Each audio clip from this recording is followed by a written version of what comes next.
So welcome back to another episode of Breakfast with the Beards. We are in day 5. We are in beautiful Nashville. We have had a great 5 days so far. Kyle, how are you doing today? I'm good, man. I was actually awoken by my alarm this morning, so I think we're getting over the jet lag. Step in the right direction. Yeah. There you go. That's always a good thing. Yeah, so I'm a little chipper today, so we're good. That's awesome. And Corey, how about you? Man, I'm doing really good. Had some good time with the fam. Really good sleep. And feeling ready for the rest of this crazy adventure. That's good. And we'll get into what we did. We did have a couple hours off yesterday to just decompress, take some time to ourselves and with our family. So we'll talk about that in a second. But we're 5 days in, so really quickly, I wanted to talk some numbers. We've driven 1,350 miles since we started this on Monday. Well, we've driven together 1,300 miles. Yep. Yes.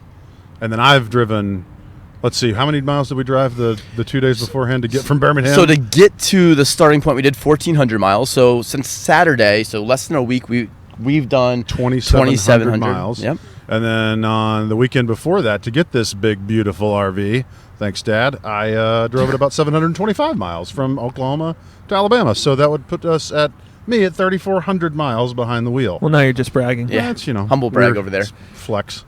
Weird flex, but okay. But for the miles that really count, the road trip miles, the 13,050, Corey, again, going back to Corey, has driven 26 hours behind the wheel over the last 5 days to get us to Nashville. And I wish I could say that the driving is going to get easier, but it's not. We're going to be doing another 2,000 miles until we get to Vegas. It's all just downhill from here. So it's not downhill, but it's level. But anyway, so that's the recap of our driving experience so far. But I just want to talk a little bit about Nashville because we did get some time to ourselves. So how was your time with your family? It was good, man. I moved last year, so don't get to see him too often. So we had a good time, hung out. We ate at the local deli in town, which makes you know how you just have those perfect greasy cheeseburgers, that spot in town? Yeah, we went there. And there's this drink called Sundrop in Nashville, which has like double the caffeine of a bottle of Coke. And got one of those, and it's just lovely. Because you need more caffeine. That's always good. Did you see any mules while in Columbia? I did not. So I'm from Columbia, Tennessee, which is the mule capital of the world. A mule is a crossbreed between a horse and a donkey, and they're sterile. And my city that I grew up in is the chief exporter of mules. So every year they have a celebration of mules, complete with a Mule Day Parade and a crowning of the annual Mule Queen, which is very important. That's important. Surrounded by mule skinners, they call them. Ooh, I don't know about that one. Mule skinners are the guys that are like drive the mule trains. Yeah. Oh, yeah. You got to do the mule pull out there. It's like a tractor pull, but even more redneck. Oh, it's absolutely incredible. My favorite tidbit is the local marching band. They used to have them at the end because the band was really good. But the problem is that the Mule Day Parade, which is full of mules, tends to create a lot of landmines for our local marching band. Shoes ruined. Yes. So Corey, you had a little bit of a welcoming when you came to Nashville. Talk about that. Yeah, I've got the greatest family I could ever ask for. My mother-in-law actually had this idea. Not too many people can say that their mother-in-law is super awesome and that they love them. Mine is amazing. She organized my wife, my kids, my sister-in-law, and her kids to all be in Big Data Beard shirts, have their shakers. They were Tennessee Vol shakers, obviously, because we are in Tennessee. And as I pulled the RV into the tennis club parking lot where they're parking in their neighborhood this last couple of days, all of them were standing in the parking lot with the shakers and had cheers that they had been practicing that morning. And so I pulled up to the sound of literally high school football cheers of D-A-T-A, Big Data Beard. I mean, it was absolutely magical. I posted some of the videos on Twitter, but it was awesome. Obviously, seeing family was huge because having to be with you guys is wonderful. I like it, but I do want to see my family, so it was an awesome time to catch up. And I didn't realize how tired I was. I took an hour and a half nap yesterday afternoon in a recliner, and it was glorious. Standard dad nap, where you're just passed out in a recliner. If it had been a Sunday afternoon and put some golf on, it might have been a 2-hour nap. That's awesome. And then, Kyle, you did get something special while you were in Nashville that you needed the first 5 days. You didn't have the special item. So what did you get? So we are living in a camper van or an RV. So it does have its own water tank, meaning that we can shower here, but it's best if we shower at the campsites. Since I was traveling light, Corey promised me that we would have shower shoes ready for me. I failed. He did not. So I ended up having to go get my own pair of shower shoes. So and where did you go to get these shower shoes? I went down to the Muletown Walmart. Yes. And got myself let's see these. A standard Murray County issued Department of Corrections facility pair of shower shoes. So I love that they are Department of Corrections issued. I am disappointed you didn't get Crocs. I was really hoping you would. I gotta be honest, it was a full-on financial decision. Crocs are on the high end of the line at about $25. These were $5.95. There you go. Good choice. All right, so we're going to shift gears. I published a blog earlier this morning that talked about my top moments of the trip so far, but I want to hear what your top moments are. So, Kyle, I'm going to put you on the spot first. Give me your top 2 moments of the trip so far in the last 5 days. Number 1, I'm not sure if you've seen these. These are incredible. Incredible. No, yesterday we had Chris Burnham on. Mm-hmm. I got to drive a Tesla yesterday. That's pretty great. I love my family. Hi. But yeah, I got to drive a Tesla. Did you drive it or did it drive you? Ooh, that's a good question. That's what a tagline. Yeah. It drives you. No, the Tesla was a lot of fun. I thoroughly enjoyed that interview with Chris Burnham. Yeah. Super smart dude, and just very fun. So I think that was the highlight. We got to have podcasts outside. It was bright, sunny, beautiful, and had a lot of fun yesterday. Yeah, yesterday was a good day. What about you, Corey? What's your first one? Top moment has to be the drive coming from Asheville, North Carolina, over to Knoxville. We were, this RV is enormous. It's not like the most wonderful handling vehicle, but there is this like really kind of cool experience when you're going through turns. It's like a whole thing. Like you have to move this giant wheel, and the whole thing's kind of swaying nicely. And we were playing on our Spotify playlist just some rockin' tunes, some like early Chris Stapleton back when he was in a bluegrass band called the Steel Drivers.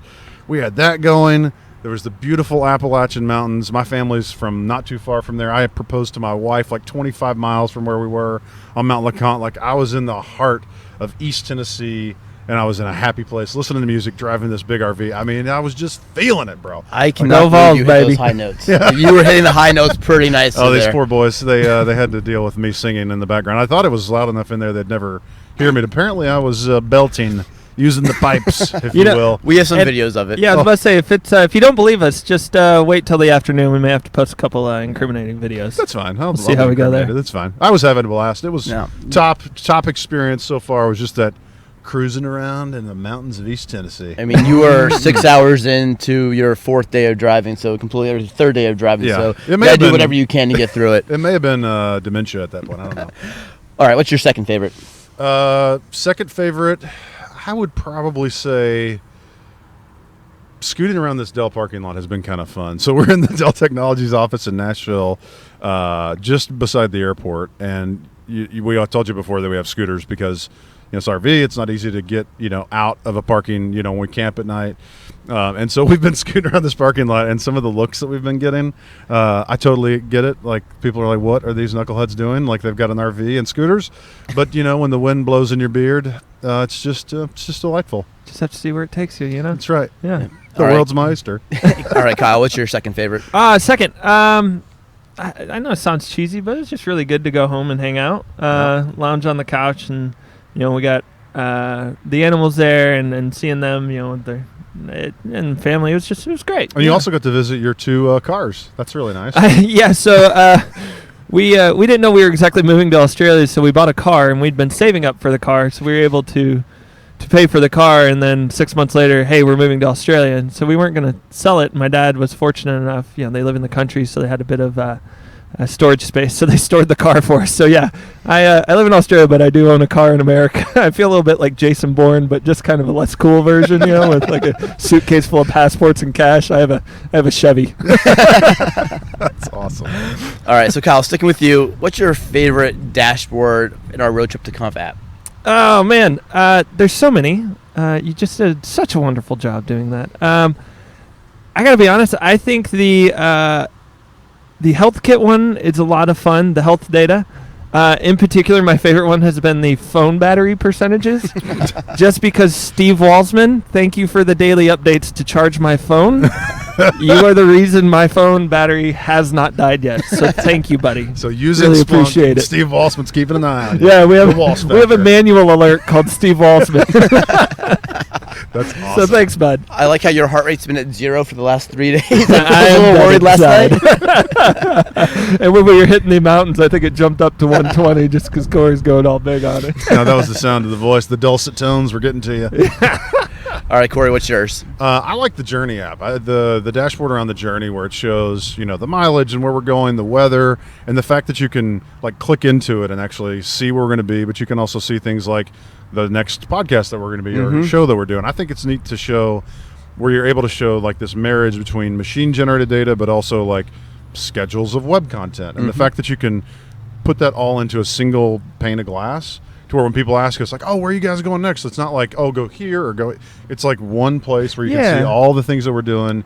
And it's that marriage of it's data to everything, right? Yep. It's the Splunk story. And I know it's not this is not a hard, complex thing we're doing. But to me, it's an explainer. It's an explainer of it's possible, right? Yeah. You can put all this stuff in one place. It doesn't have to be SNMP traps. It doesn't have to be logs. It can be something like a schedule from YouTube. The CSV file. And that's really something interesting too, is that you see a lot of these data platforms come in where it's just the central data repository, get all your data in here, great, we now pulled you into this ecosystem, where Splunk is going, hey, you can be a springboard and link into other things. So Splunk is totally cool with letting you create a hyperlink in and click out to our schedule and our podcasting episodes and YouTube, and that's just really cool from a customer experience to be able to come in, see everything that we have, but then get where you need to go, so that Splunk is really your data platform. Yeah, and all the sessions that we have, so Breakfast with the Beers, our podcast, those are all hyperlinks, so you can go right to YouTube from Splunk for this live stream. Yeah, absolutely cool. So speaking, so on the app theme, Corey, what's your favorite Splunk-based app? It's the one that I wish we could be using right now that we're not. It's called Automatic. One of the things that we set out on when we wanted to do this RV trip was we're like, oh, how cool would it be to grab all the telemetry data off of the RV chassis? So things like engine, diagnostics, think oil pressure, temp, RPMs, all that stuff, but also the chassis, battery levels and all that stuff. All that stuff is being created.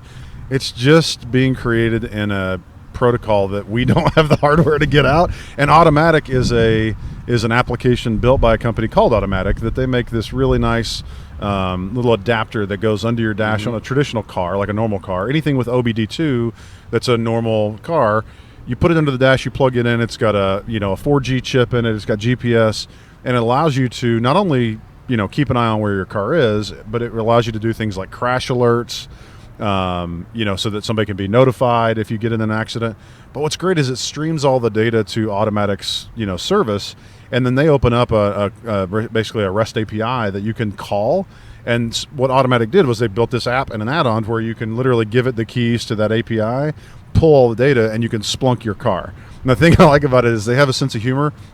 They log all the miles that you've had in the car, and the way they represent it on the dashboard is the number of Kessel runs, from the Millennium Falcon, how you could do the Kessel run, right? That's how much. And we've driven our car 30,000 miles, and we haven't even moved the needle on the mileage of the Kessel run. So that's the app I like the most. Okay. I wish we were able to use, but because this thing it's a 2005 and it's using.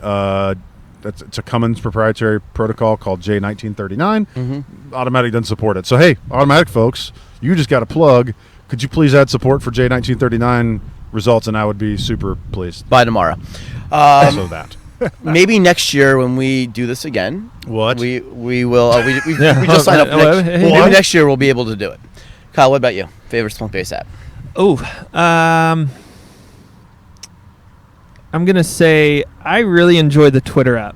And I know that sounds silly, but I think it's just a lot of fun to be able to quickly pull in Twitter data. Everybody understands what Twitter is and be able to see what's happening. And I think it tells a very powerful story about getting streaming data in. And everybody's pretty familiar with Twitter data. So being able to just quickly get that downloaded, tie it into your Twitter account, and kind of see what's trending from there, I think is a wonderful introductory Splunk-based app. It'd be cool to see how our #roadtrip2conf is doing in Twitter using that. Yeah, well, the tricky part is that it only pulls in 1% of Twitter data, so I don't think we're quite there yet, but maybe on next year's road trip to conf. For We next will be year. streaming a bit more. Cool. We can hope. Hopefully. All right. What's your Starbucks, bro? I want to shift gears a Flying little away bit. over here. Oh, Tornado in the all over background. the place here. I want to shift gears a little bit. So we're going to have a guest from Dell Technologies on today, but unfortunately he couldn't make it. He had something come up. But luckily, we do have the first and youngest principal systems engineer, Corey Min, who also works for Dell Technologies, as we all do here. And I'm going to talk to him a little bit about Splunk's SmartStore and kind of some of the things Dell is doing. So Corey, thanks for being here as now the I didn't realize Dell I was gonna be the Technologies stand-in unstructured data storage division guest. Yeah, it's not like I work there. Big Data Beard is obviously a side thing separate from the Gig at Dell community focused podcast. This trip is being sponsored by Dell, and because we need sponsorships to make this stuff happen, we also need to have day jobs, and mine happens to be at Dell. So thanks for letting me talk about this today. This will be fun. I mean, you've been really active in helping. Not just from a Dell perspective, but from a Splunk perspective, get SmartStore, working with SmartStore. You were part of some of the beta testing with Dell. So you've been a part of this from the beginning, so it'd be great to hear your opinions. Really, just at a high level, for those of you that are not familiar with SmartStore and what it is, just talk a little bit about what it is. Yeah, so SmartStore came about because Splunk and their customers are a victim of their own success.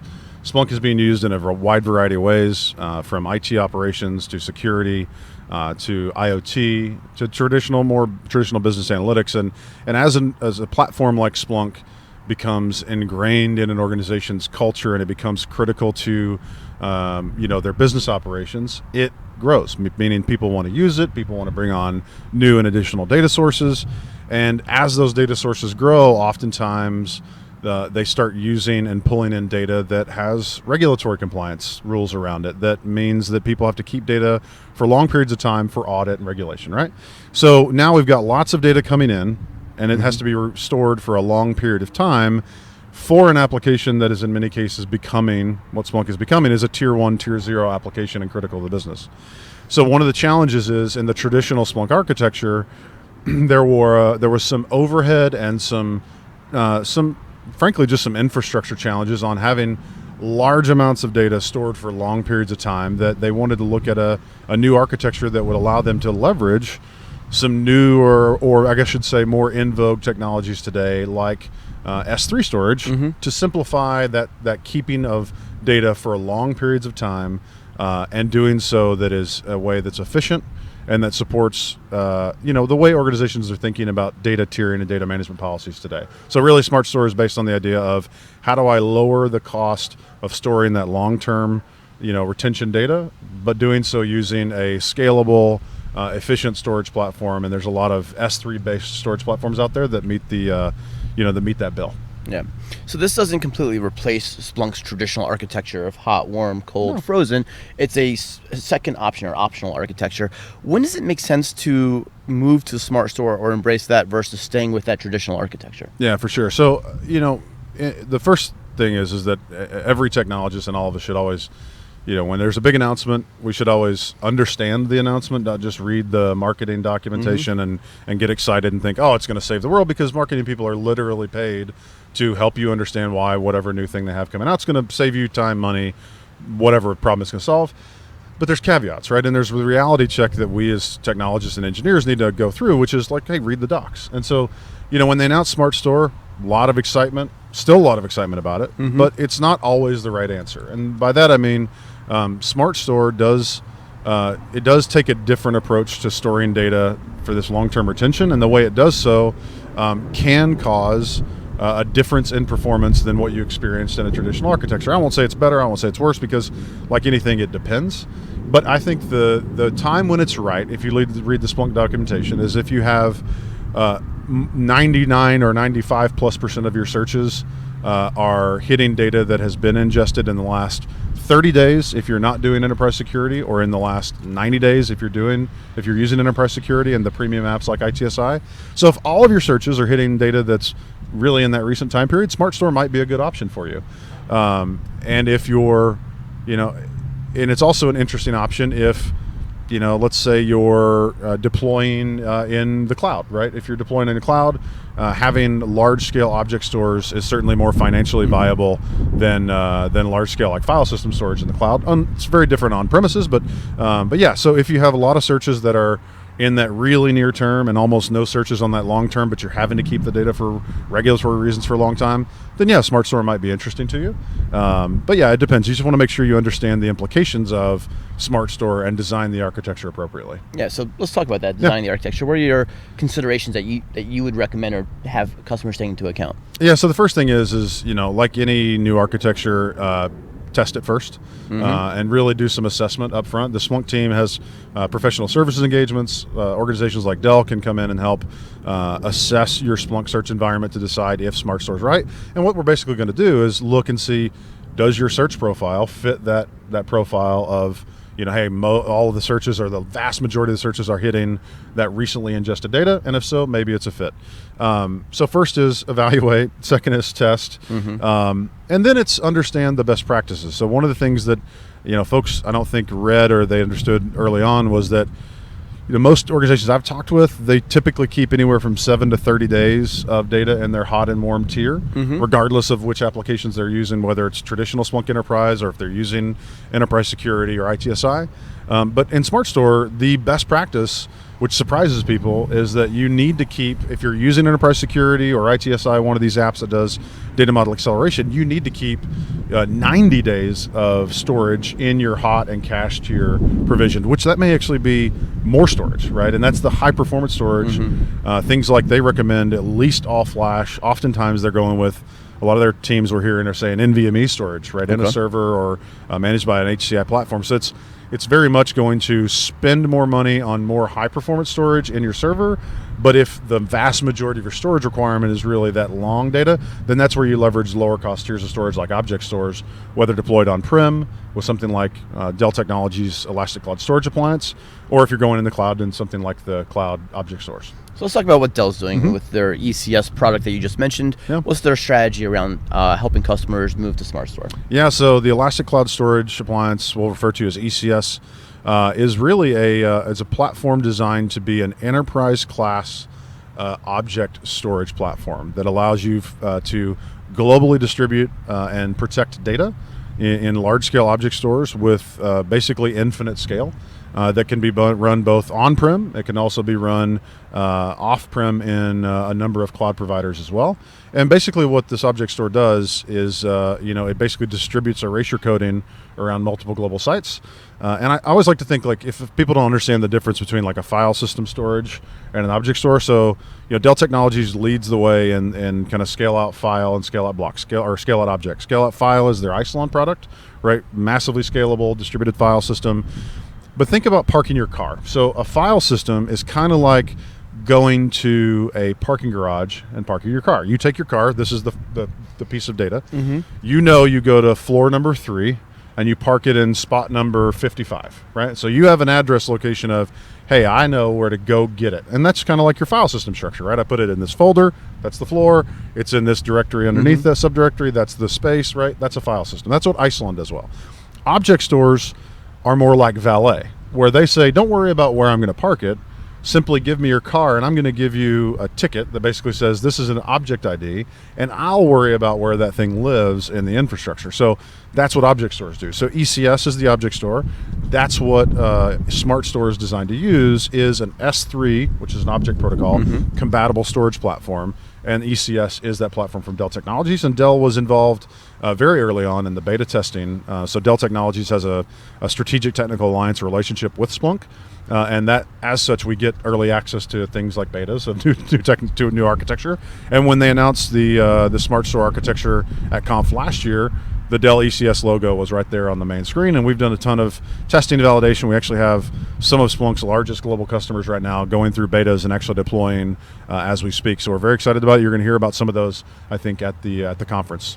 So if we have viewers or people that are attending the conference that are interested in talking more with us about Dell and ECS and Splunk, where can they find us at the conference? Yeah, so we're going to have Dell Technologies is going to have a massive booth. So we're a petabyte level sponsor this year of the conference. That means we're going to be, that's kind of the second tier. They have 1 exabyte level, and then they've got, I think, 4 or 5 petabyte level sponsors. We're petabyte level sponsor. Big booth. I forgot the booth number. We'll make sure and post it in the notes. But it's going to be huge. We got a 30 by 30 booth. We're going to have a bunch of demo stations. I'm actually excited to tell you that because ECS, this Elastic Cloud Storage Appliance, is becoming relevant to Splunk customers. We also recognize something that we as Dell Technologies have done over the years for other platforms, like our PowerMax platform, our VNX storage, our Isilon platform, that all are relevant and used for Splunk. We actually built an app. So ECS and the team from the Unstructured division have partnered with Crest Data Systems again to build an app for ECS, so that you as a user, if you decide to use ECS as your SmartStore storage appliance, you can actually now pull data from ECS and understand the performance of what's going on inside that storage appliance, which I think is, again, like all the apps for storage, it doesn't matter which manufacturer, it could be HP, Cisco, whoever. Like, the app isn't designed necessarily to replace storage monitoring. It's designed to basically take what storage monitoring applications do from the vendor, mirror them into Splunk, so that then Splunk administrators can understand what's valuable and important and use that open-end search feature as a jump-off point to customize searches, to customize things that allow you to get that more holistic view of a service. So like if you're trying to monitor everything that's supported in your Splunk, application, then you want to monitor, the OS, you want to monitor storage, you want to monitor network. This is that storage platform app that allows you to monitor ECS to make sure it's operating properly. Yeah, and it's going to be ready in time for conf, so that's pretty exciting. We'll have a demo of it at our booth. We're going to have one of our other ninjas from Dell Technologies do a theater presentation. So Keith Cubido and Rich Paulson from the Dell Technologies team. Keith, one of our early original ninjas.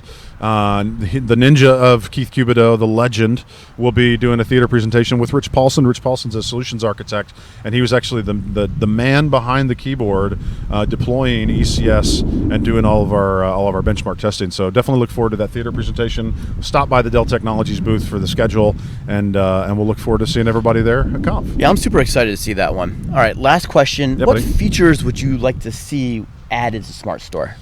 I think selfishly, supporting something besides S3 would be interesting. I think at least from a Dell Technologies perspective, and actually just from a general industry perspective, S3 is cool as a protocol. Don't get me wrong, Object is cool. It has its place in the world. It is certainly growing, especially as container platforms begin to standardize that as a blob kind of platform. We can't deny the fact that there's massive amounts of Linux file system storage sitting out there, and there's a lot of them that are really efficient and really good at storing and protecting data that are exceptionally high performance. And I think giving somebody the ability to have SmartStore run on existing NFS storage, and again, this isn't just for obviously Isilon, it would be great, but I think it would be interesting to see it run native on Linux file system, just because there's a ton of it already out there, and I think it would actually save customers a lot of pain of having to, now I have to bring in an object store and I didn't have one to get there. Because a lot of customers are deploying Splunk on-prem. A lot of the largest ones are. A lot of them that went to the cloud have repatriated because of cost. And if they're not doing object anywhere else, to have to build an object store to meet that architecture requirement feels a little bit forced. So I'd like to see them open up an NFS support for SmartStore. That's a good feature add there. Well, Corey, thank you so much for giving us some really critical insights into SmartStore and how Dell is working with Splunk and providing a portfolio to help customers take advantage of this cool technology. So we're going to take a quick commercial break, and then we have something really exciting afterwards. Yesterday we talked to Chris Burnham from Splunk about Tesla. After the Breakfast with the Beards yesterday, we got to record a really cool video of him showing us the actual car. So we're going to show you that after the commercial as well. So thank you so much, and let's go to commercial.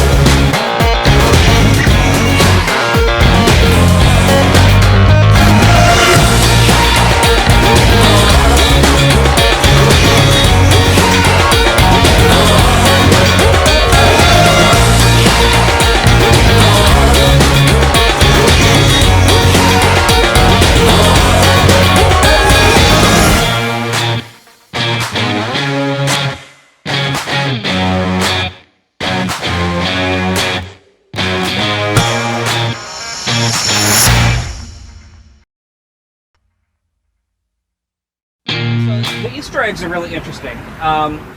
Now, this is a computer more than it's a car, Okay. right?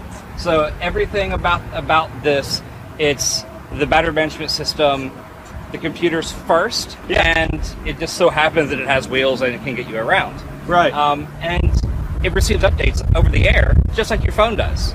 Right. Okay. So I get constant updates, and like most vehicles today, you know, if you have something major that gets updated, you have to go to the dealership that they do the work on the car, and even then it's like incremental. This, you get all these new features and functions that come to the car because they're designed in software and they push down over the air. Yeah. And so have new things that weren't there before that will be there tomorrow. Oh, wow. Now, I think of Tesla and I think of luxury car brand. And with luxury car brand, I think expensive maintenance. Oil changes, all that sort of stuff. What does maintaining this look like? Is that quite a process with it being different? Or? Oh, no, not at all. Like, the maintenance is actually very easy. I mean, besides your regular consumables, windshield wiper blades, tires. I was about to say gas, but... Yeah, there isn't a lot to maintain. So the cooling system is sealed. They recommend, every 4 years, go ahead and... The brakes are designed to last the life of the car. Because the of your braking is with regen from the motors. So you're not actually wearing down the pads unless you need a hard stop. Okay. So most of it is all single pedal driving, except for like from 5 miles an hour to 0 at a stoplight. Yeah. That's where I use the friction brakes. Okay. So would you say, well, it sounds like cost of maintenance then it's just a new set of tires every few years. Yeah. Wow. Yeah, there's no oil to change. There's no fuel to put in it. There's the charging that you have to work out, and it was a little bit of a learning curve whenever we first got it on paying attention to where we were going, because you have to plan ahead slightly. Right. If I'm going to go here, I need to make sure I charge the car up the night before or something. Yeah. But the supercharger network that blankets at least North America, you can drive anywhere in continental U.S. with just using superchargers. And those superchargers are free? Depends on when you bought it. So they still had that promotion going on whenever I got mine. It's not going on now. Oh, no. But with a referral, you can get X number of miles of free supercharging. Okay. But still, even if you had to pay for it, it's a fraction of what you would pay in fuel. In fuel alone. Yeah. And so when I think of electrical vehicle charging on a road trip, I'm thinking that it's going to take, I'm going to drive 4 hours and then sit for 2, and then drive for 4 hours and sit for 2. How do you get past that? So that's part of that double-edged sword of, hey, I got this new thing and I'm trying to embrace new technology, but there is a little bit of negative that comes with it. So longer road trips tend to take a little bit longer to get there. Really? Yeah. Okay. So you have to plan for stopping to charge. Yeah. For me, an hour is my max. Like, I drive to New Orleans frequently, and we have one stop where we have to stop for an hour. And it's at a mall. We go in, we walk around, buy a break, grab some food or whatever, and then back on the road. And by that point, you're only waiting an extra 20 minutes versus what you would be doing regardless with fuel. Yeah. So. And then they're constantly pushing the evolution of what the chargers can output and what the batteries can take. Yeah. The newest version of superchargers are supposed to give you, it's something like 50 miles in 5 minutes. So like they can burst and give you like 50 miles of range in 5 minutes. Yeah. And then at that point, something like that. Yeah, because what you think of too is like you're driving home from a road trip, you're coming in on empty, and you go, well, crap, I really don't want to refill my car at the gas station. I want to get home. But with this, you can refill at home. Yep. So that's another added bonus. Now, what does the engine look like? Well, the motors are completely hidden. Most people think, well, let me see the motors. Yeah, let's pop the... You open it up and you're like, there's not anything up there. Okay. And what you hear running is actually the cooling system. No kidding. Yeah, that's the air conditioner that's running because it cools the batteries and the motors first, and you get cabin climate control with it secondary. Wow. So, yep, it's keeping everything nice and cool. It's quite a bit of storage space too. Yep. So we have the trunk in the back and the frunk. The frunk. The frunk. The frunk. Yeah. Webster's Dictionary, word of 2020. The frunk. Did you see the trunk space on this? I mean, you open that up, you can fit your check bags there, put your carry-ons in the front, and fill the car full of people. So my wife is not the biggest fan of camping. Okay. Right.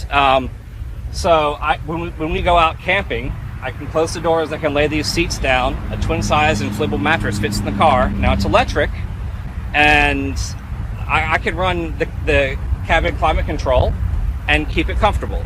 But even more so is I have a tent that has one of those sleeves that goes over the back of the vehicle. So like we'll keep our food and stuff down here so it stays protected out of the elements or animals or temperature. My wife can sleep in the car, and then, you know, the rest of us could be hanging out in the tent. We have the warmth or the cooling that's coming from the car into the tent itself.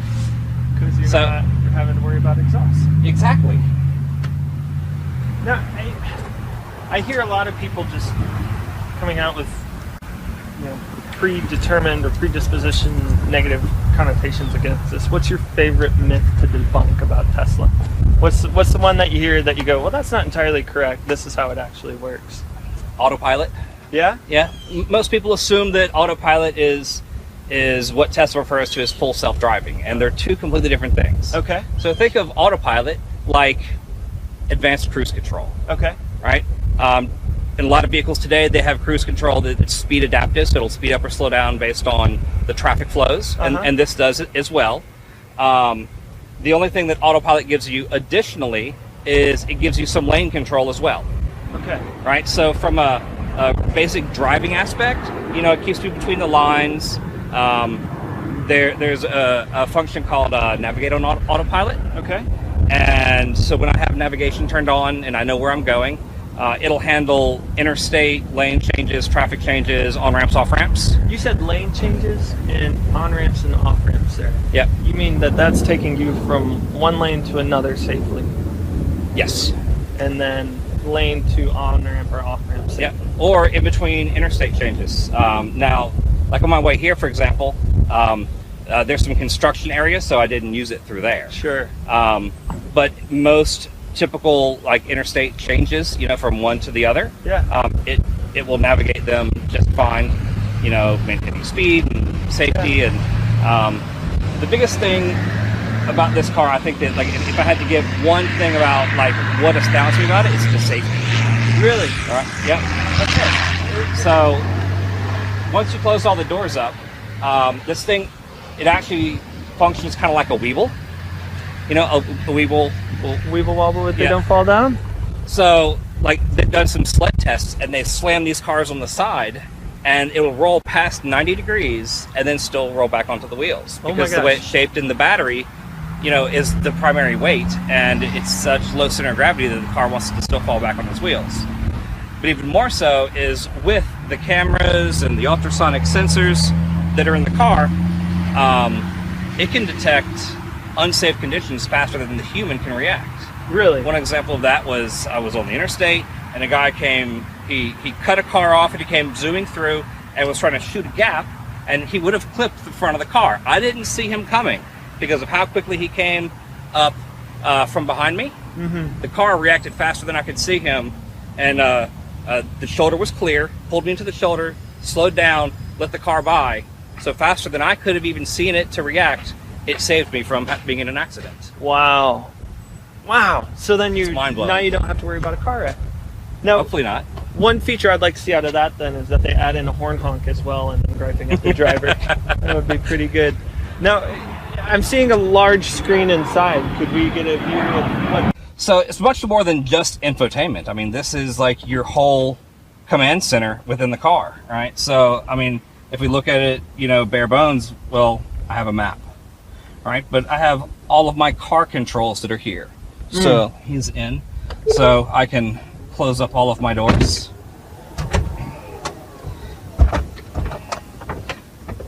I can adjust my suspension settings, lights, driving characteristics, things like that.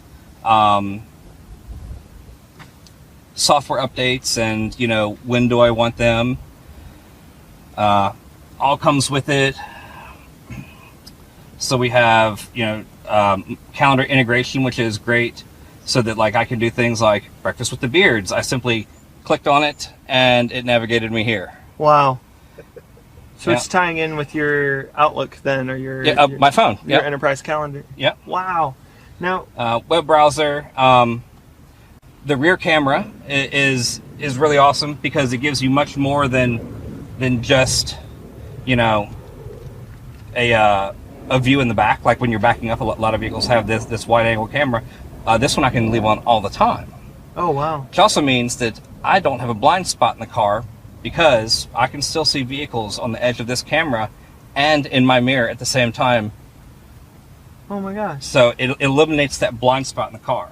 Besides the fact that like when we're driving on this side of the screen over here, in the center, it'll show my car, the lanes, and the other vehicles that are around me. So I can get a visual representation of cars around me.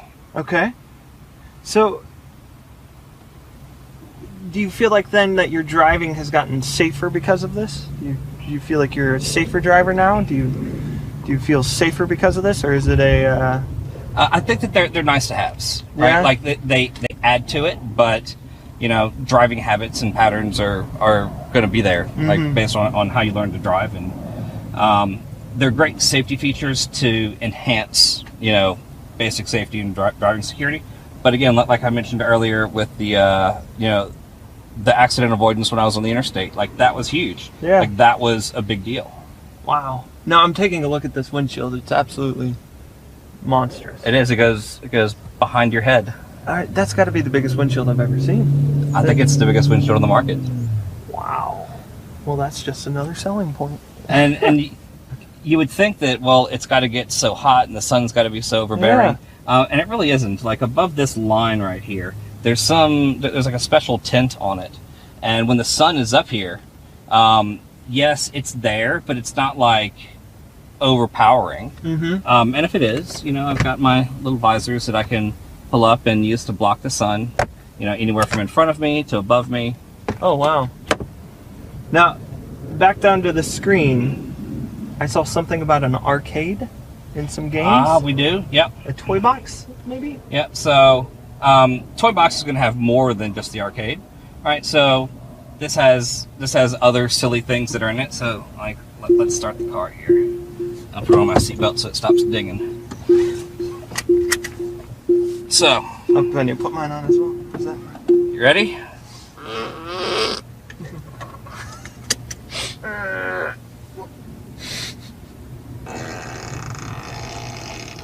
Oh my gosh. And so the best is fart on turn signal, because you forget about it, and you turn it on and you completely forget that it's on, and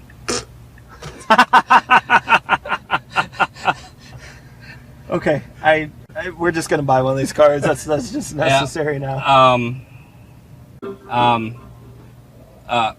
I affectionately refer to this as Supercharged and Chill.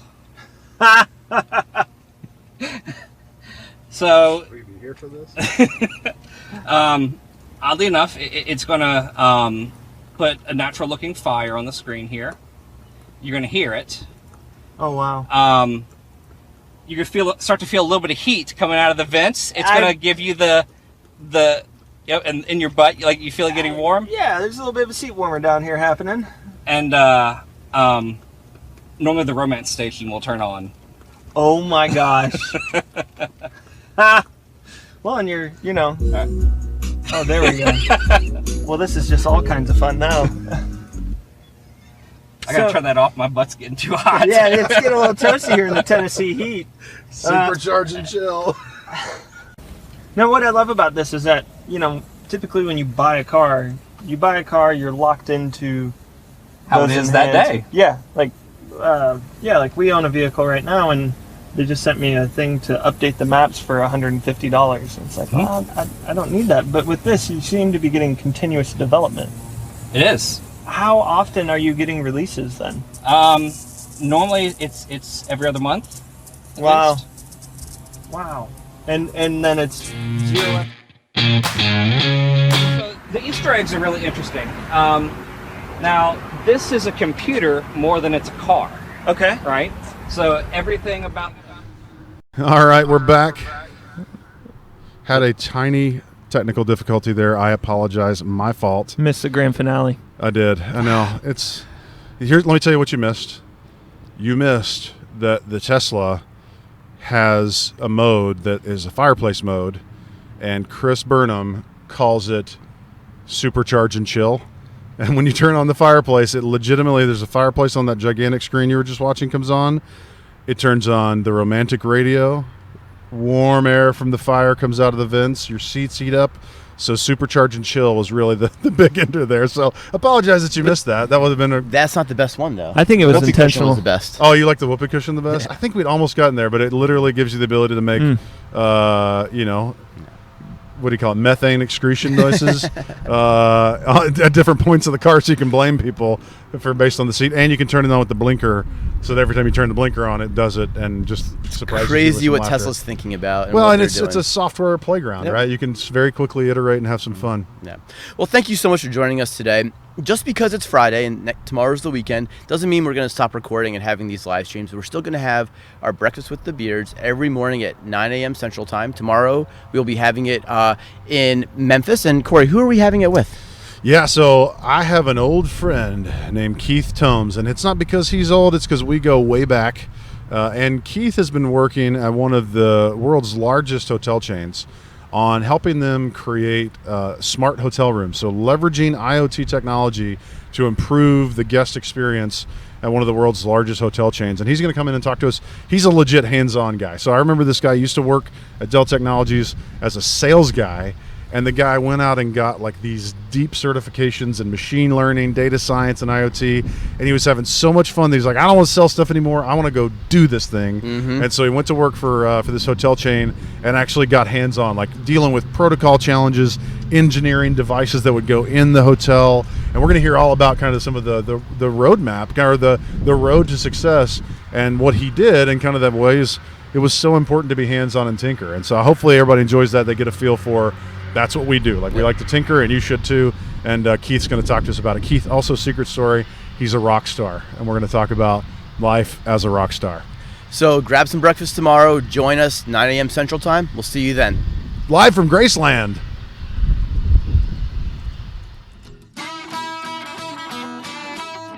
Thanks for joining us for another edition of Breakfast with the Beards. Breakfast with the Beards is part of the Big Data Beard road trip to Splunk's Conf 2019. Be sure to check out all of our great content at bigdatabeard.com, and also follow our podcast in your favorite podcast app simply by searching Big Data Beard.